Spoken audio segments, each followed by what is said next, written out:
मुझे अहमदाबाद में एक भूतपूर्व विधायकों के सम्मेलन में जाने का मौका मिला। अपने अपने सूबे के पूर्व विधायक आए थे, बहुत बड़ा सेमिनार था। मुझे बोलने का मौका मिला, अपने अपने राज्यों की प्रस्तुति कर रहे थे। मैंने कहा मैं उस हरियाणा प्रदेश से आया हूं जिस प्रदेश को हरा भरा कहते हैं और दूध दही का खाना है, परंतु हाल में बात नहीं बनी। तो मैंने कहा कि मैं उस प्रदेश से आया हूं जिसका फौज में हर 10वां जवान हरियाणा प्रदेश का है। फिर कुछ बात बनी, कुछ रिस्पांस लोगों का मिला, परंतु मैंने तीसरी बात कही जब कि मैं उस हरियाणा प्रदेश से आया हूं जिसमें एक महान सपूत पैदा हुआ था, जिसने अपना प्रधानमंत्री का ताज उतार के विश्वनाथ प्रताप सिंह के सर पे रख दिया था, तो फिर ताड़ियों की गूंज हाल में हो रही थी। चौधरी देवीलाल, साथियों में इसलिए कह रहा हूं, मुझे वो संस्मरण याद हैं। चौधरी देवीलाल हरियाणा प्रदेश के मुख्यमंत्री थे और चौधरी चरण सिंह देश के गृह मंत्री थे। देश में मोरारजी देसाई प्रधानमंत्री थे। चौधरी चरण सिंह को बर्खास्त कर दिया और चौधरी देवीलाल ने ठान ली कि चौधरी चरण सिंह का जन्मदिन दिल्ली में मनाएंगे। मोरारजी देसाई ने चौधरी देवीलाल को बुलाया और ये कहा कि आप किसान रैली नहीं करोगे, चौधरी चरण सिंह का जन्मदिन नहीं मनाओगे। तो चौधरी देवीलाल ने देश के प्रधानमंत्री से कहा था कि मैं किसान का बेटा पहले हूं, बाद में मुख्यमंत्री हूं। लाखों किसानों को लेकर के दिल्ली में चौधरी चरण सिंह का जन्मदिन मनाऊंगा। वोट क्लब पे रैली हुई थी, उस रैली में लाखों लोग जुड़े थे और देश में परिवर्तन हुआ था। मोरारजी भाई की सरकार गई थी और चौधरी चरण सिंह इस देश के प्रधानमंत्री बने थे।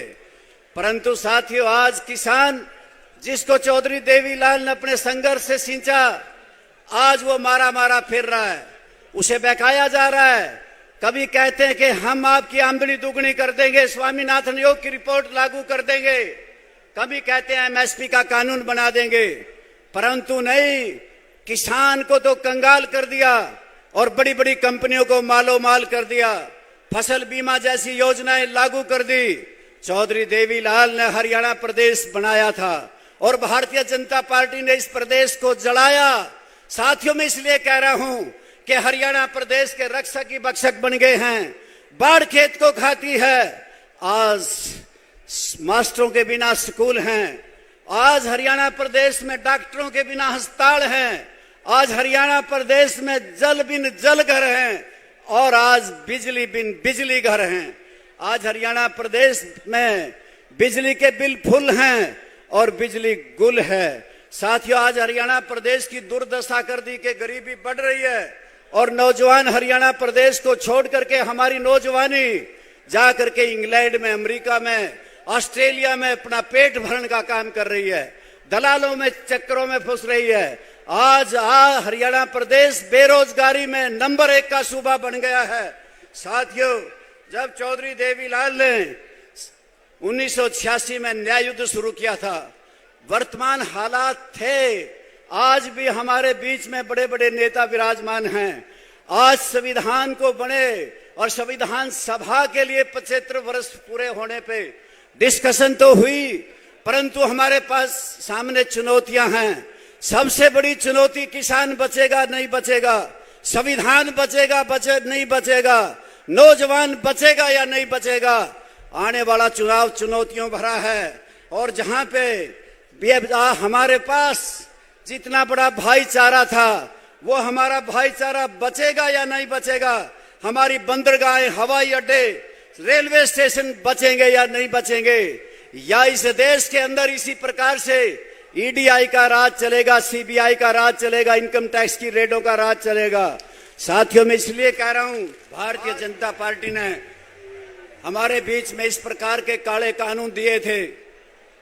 सारे काले कानूनों को देख किसान तिल मिलाए दिल्ली के चारों तरफ डट के बैठ गए, बच्चे, बूढ़े और जवान।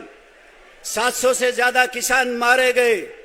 जब किसान निहार रहा था निगाहें फैला फैला करके देख रहा था कि कोई नेता हमारे पक्ष में आएगा, तो मात्र अभय सिंह चौटाला ही तो थे जिसने हरियाणा की विधानसभा से ठोकर मार करके एमएलए पद से इस्तीफा दे दिया था।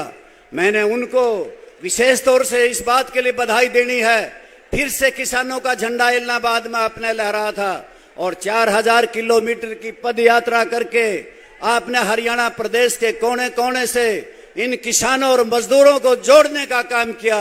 आज लगे हाथ, मैं जब देश की पार्लियामेंट के सामने एक बार हम गए, हमने चौधरी देवीलाल का वहां पे स्टैचू लगा देखा, तो मेरे दिल से अरमान अपने आप निकले कि धन्य चौधरी ओम प्रकाश जी चौटाला, जिनकी मेहनत की वजह से जिस सम्मान के पात्र चौधरी देवीलाल थे, आपने उनको वही सम्मान दिलवाया। मरणोपरांत राजघाट के ऊपर चौधरी देवीलाल की समाधि बनवाने का काम किया। साथियों, आज फिर से 1986 जैसे हालात हैं। आज जरूरत है इस बात की हम सब इकट्ठे हो जाएं और खटारा सरकार को यहां से चालू करने का काम करें। और जब नया जन्मदिन आए दोबारा से 1 बरस के बाद, हम नई सरकार के साथ मिलन हो, इन्हीं शब्दों के साथ चौधरी देवीलाल को नमन करते हुए और आप सबका अभिनंदन और अभिवादन करते हुए आपको बहुत बहुत धन्यवाद करता हूं और विदाई चाहता हूं। धन्यवाद।